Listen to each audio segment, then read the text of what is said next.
Writing has been seen as something of a black box.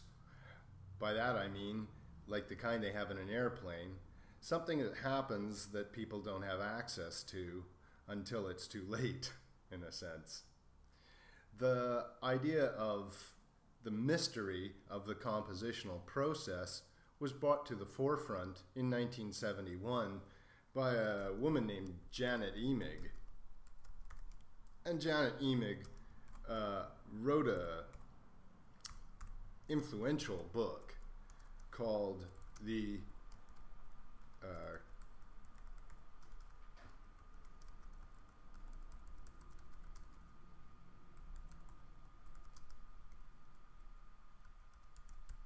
Composing Processes of 12th Graders. Don't have my glasses on. Better put my glasses on. Okay, now I can see what I'm doing.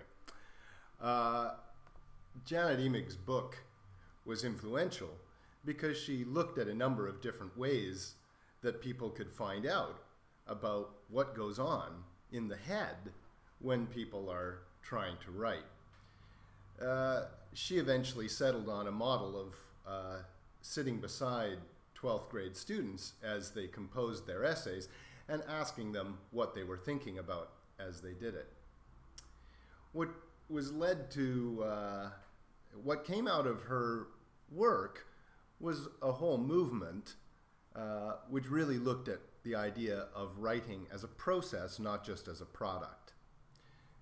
There are many people who contributed to the process writing movement, and what it did was establish a basic principle, that there were various stages that people used in composing. They didn't all use them all the time, and often people, especially writers who had more trouble with writing, didn't use very many of them at all. But there were a number of stages that one goes through in creating a written text. And ideally, one helps students to understand these stages so that they can improve their own writing simply by practicing doing it. Some of the stages would include planning. Planning as a first stage is usually followed by some kind of pre-writing exercise. Pre-writing has many different forms, and we'll look at a couple of those. And there's different creative pre-writing exercises one can do with students. And it helps them to organize their thoughts and to get it together. So they do mind maps, or they create, as we have already done in this course, compare and contrast charts, just things that help them to understand what they're going to be actually writing about, so that they can get some of those ideas down on paper before they begin doing a first draft. When students understand writing as a process, they understand that the first time they write it down may not be the best that that piece of writing can possibly be.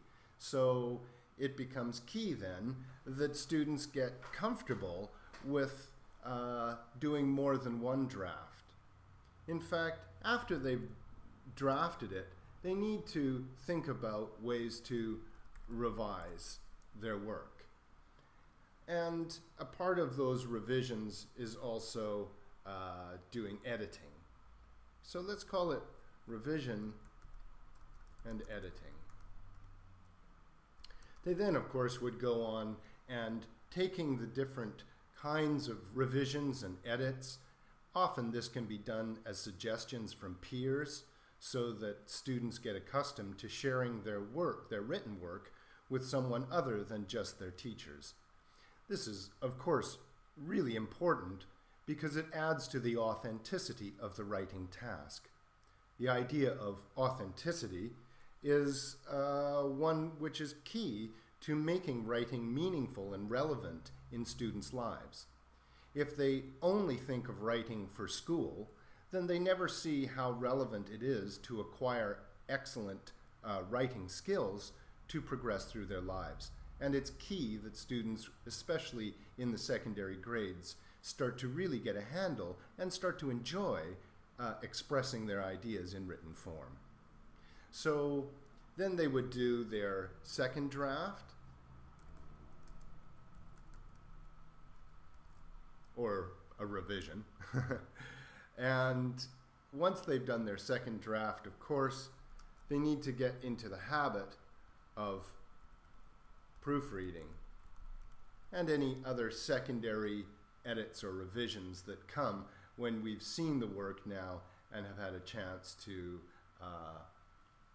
organize it, look at it a few different times, have a bit of time with it. Often when writing is requested of students in exam situations, of course students don't have time to necessarily reread what they've done, and this can really harm their grades because they don't have a chance to note things that they might have missed in the speed and in the concerns of writing. In the midst of writing, we make many small errors, and it's important to go back and check them. And of course, once they've done that, there's a final stage, and I think this is a really important stage, which is the idea of publishing. And publishing their work needn't mean actually going and trying to get it published in a book or a journal or something like that. Publishing the work can mean simply putting it somewhere that others can read it. It can also be done just by reading aloud to the rest of their classmates. It can be done by making a really nice copy of it and sharing it with others. What's key to publishing is that we get to an understanding of the written word not as just a communication that's inside our head, but is now a public artifact. And the more students can enjoy and receive peer support for their written work, the more they're likely to enjoy the process and take a greater interest in improving their writing skills. That's a key motivational factor that will inspire students to acquire better writing skills much more quickly. There's also, as we'll look at in another part of this section of the course, different kinds of publishing that we can do that will really help students to see their work manifest in the public space around them, and that's a key way that they can also feel engaged in the creation of texts and realize the power and importance of texts to make change in public space. So in these different stages here, we have planning, we have pre-writing, drafting. Now I'm going to do a rhetorical practice. I'm going to put those all in their parallel format so that you get a proper list here. Planning, pre-writing, drafting, editing, second drafting, proofreading, and publishing. Those are 7 steps that process writing really considered to be important in helping students to develop good compositional skills.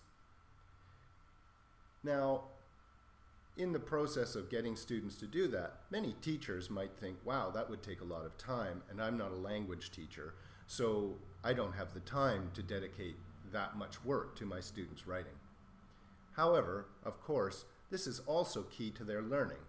By doing these things, they are actually engaging in learning the curriculum you're hoping to teach. So when you have students planning, this can be just having them sit together and discuss a topic and discuss what they know.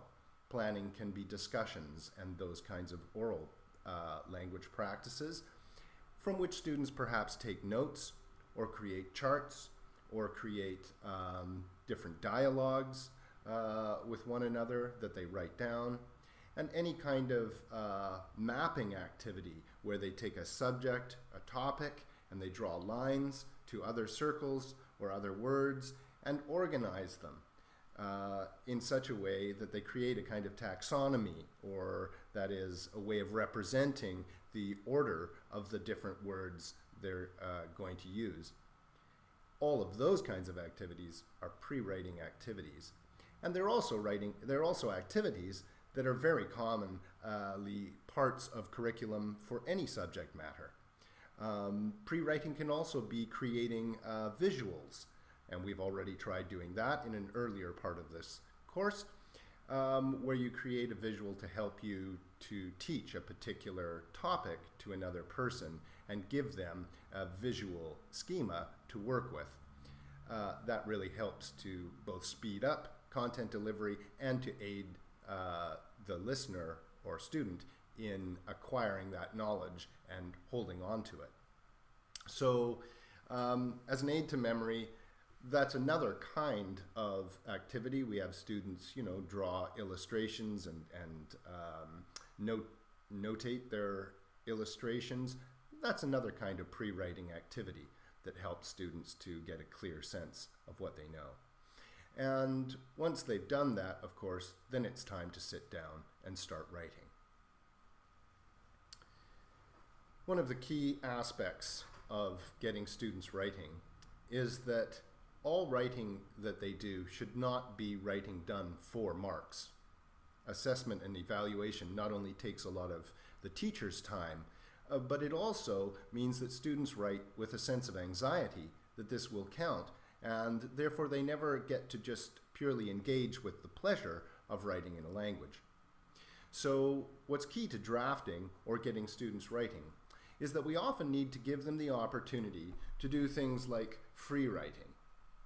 So when students have the opportunity to free write, what we mean by that is that they often write quickly. They are sometimes a fun thing to do with free writing is to give them a short period of time, say only perhaps 3 minutes, give them a topic to write on, usually one that you're busy teaching, and then have them write as many words as they can down, and do it in a sense of competition. So the one who gets the most words wins that particular bout. Just to get them writing quickly so that they're not belaboring the structure of the language, but rather getting used to just putting the ideas down on paper or on the board as fast as they can, so that they basically think freely and think as fast as they can write.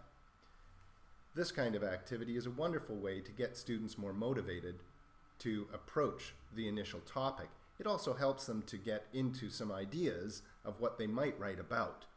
So something like free writing is a good pre-writing activity, even though it's writing itself. It's pre-writing because they're not worrying about the structure of the language. Now, other kinds of pre-writing activities can emphasize form, and we'll take a look at what some of those are in the next part of the course. What I'd like you to do for this particular activity is to do a free write. And in this case, I'd like you to take exactly 3 minutes. The topic should be the topic that you've been working with so far as coming from the textbook that you teach. So take the same topic, but now add a kind of framework for that topic. When I used the other one I was in the previous part, I used the word industrialization. Okay, so you can see we've now got ourselves on the clock here, and I've given myself the topic of industrialization. I'm going to type, and I haven't figured out yet what I'm going to say particularly, so I'm just going to see what happens. It's different, of course, typing than handwriting, but both are equally effective just for getting some ideas together. So let's try and stay topical on our thing. We're counting down now as the second hand moves around. Okay.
Okay, well, there we go.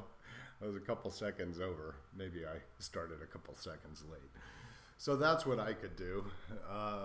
You can see that as I was going, I was making some changes and corrections, which normally I wouldn't encourage students to do. Oh, I see what I did. California. Okay, so, and that's just putting ideas down as fast as I can. I don't know why I decided to talk about the textbook industry, but there you go. In this case, I'm really just free writing. In other words, I'm just putting down as many words as I can, as quickly as I can, and not really waiting too long to let the ideas form and gel or make it logical. I wouldn't want you to necessarily mark what I've just done, meaning this kind of free writing exercise is most useful when we can simply enjoy it for what it is and not necessarily have to make sure that it's exactly what people want in terms of what our teachers are asking us for. We can just write more freely and let that be. So in this case, I guess what we'll do is I'll just take a moment and see what I've done. And in trying to, oh, it's very strange. Okay. Maybe I can change it so that it is easier to see. Okay, there we go. So in this case, I'd like to read it aloud to you. This is important, and this is a key stage when we come to the revision part of the process of writing. So allowing us to read it aloud helps us to know when we've made an error. By having to voice the words we put down, we also recognize when a word is missing. Because we've written it in our own words, so to speak, or with the voice that we have in our head, we've put those things down on paper, it's quite easy to fill in words that you haven't actually written. So reading aloud helps us to become aware of problems both with the grammar and syntax and with just errors and omissions. I also encourage reading aloud with all my students because it gets them more comfortable with public speaking and reading their own work. So in this case, I'll just read it aloud and we'll see. We'll think of this then as the stage after a drafting stage, even though as a free write, we haven't really written the draft, it's a pre-write. So but this is a good activity to engage students in at multiple points along the process of composing a report or an account of an event or an essay, whatever writing task you've given them, they can, at various points along the way, actually read them aloud, either to themselves, to peers, or to the whole class, if you feel their work is particularly good, as an example. Okay. The industrialization of education has resulted in a multi-billion-dollar business to the state of California and Texas as well. Because we are always in need of proper information that is current and relevant to students, the projection of textbooks accounts for, and of course I don't mean projection, I mean the publication. The publication of textbooks amounts to, to a sizable portion of any country's educational budget, and as a result, there is a great amount of money to be made in producing print textbooks. While this is still the case today, the internet has become a central focus of many new curriculum developments, and students are as likely to have online forms of education be central to their information acquisition as they are to be carrying home large educational tomes. Tomes, nice word to mean a large book, large heavy book. In many parts of the world where they are using textbooks all the time, students are carting around large books. So as you can see, as I read through it, I recognize things like the projection here is incorrect. The publication is what it should say. And in writing quickly, I didn't notice that I'd made that typing error. And so there you go, an example of why we need to read things aloud and always to proofread even after multiple times of rewriting a text, and accounts account for a sizable portion of any country's budget. Okay, and of course I didn't like the introduction very much. It has resulted in a multi-billion-dollar business for, I think that should say, for, whoop, there we go, for the state of California and Texas as well. That should have a comma, see? Now what I'm doing is I'm changing the text so that it suits print literacy conventions, typical and more culturally infused conventions. I'm stylizing it toward, I guess, a more slightly more academic text. And as we are looking at this text, I would point out again the industrialization of education, part of the subject. There's my modified prepositional phrase, has resulted. Nice perfect aspect of the verb result there. In a multi-billion-dollar business, there's a prepositional phrase with some key vocabulary. You know, if I'm teaching about this kind of thing, that might be a key vocabulary phrase right there. And here's another prepositional phrase for the state of California. We could include the last one, but it's not necessary. So there you go. You can see once again how the structuring of languages, this development of key vocabulary, both the verbs, the processes, what's happening, as well as the key things, the abstract concepts we are talking about and want to teach. Here beginning with an adverbial phrase, because we are always in need of proper information. And once again, you see a prepositional phrase, in need, and then followed by another phrase of proper information. Information might be a key word I'm talking about with my students. That is current. Here's adjectival clause brought with the adjectival, the adjectival clause that is current and relevant to students. Once again,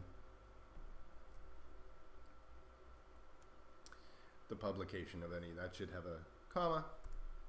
And you see how, as I go through, the publication of textbooks accounts for a sizable portion. Accounts, there you go, for a sizable portion. Another prepositional phrase of any country's educational budget. Another phrase introduced by the preposition of. And as a result, there's a great amount of money. And again, in producing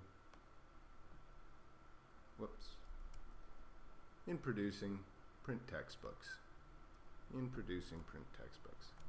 Okay, we can keep doing this, and you will, of course, become good at doing it for yourself, and that's what we're doing this for.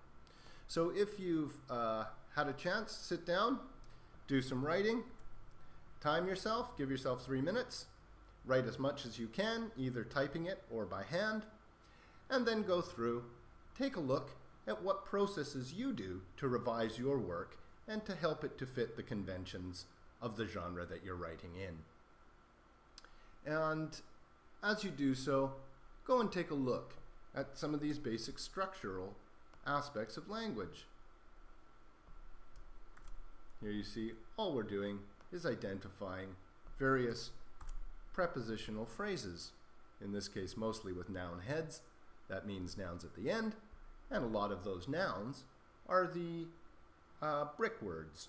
So we're kind of identifying the relationship between the mortar words and the brick words, to go back to that Zweer's way of dividing up language.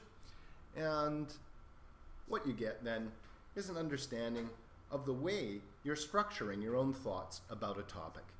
This would allow you to go through and start to name the key words, which we can then go and do as another pre-writing exercise, which is to create a mind map. in which we'll place all these different terms and try and show the relationships that I'm busy describing quickly in the free write here in words, in typed words. We can now represent them visually. And by doing so, we'll start to really get a better understanding of what we are talking about and going to write about, and therefore have lots of different ideas when we go to actually do the first draft of whatever report or essay or whatever we happen to be writing about. When we go to write the first draft, we'll already have a lot of this kind of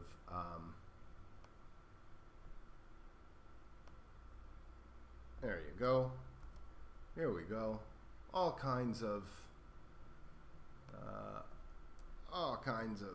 words that we can really start to map with. Of course, that's our main subject. And, you know, I'm not done yet. I could keep going on and on with this. Oops. There we go. So when you go to do this, time yourself, give yourself 3 minutes, go through, take a look, identify some prepositional phrases that you've structured into the language, try and identify the brick words, often coming at the end of those, helping readers to organize and connect all the different meanings of those, and then try and draw a little mind map in which you put the main term. I would be using the term industrialization here, and then to show all the different aspects of an industrialized educational economy. So there we go. Go ahead and do it.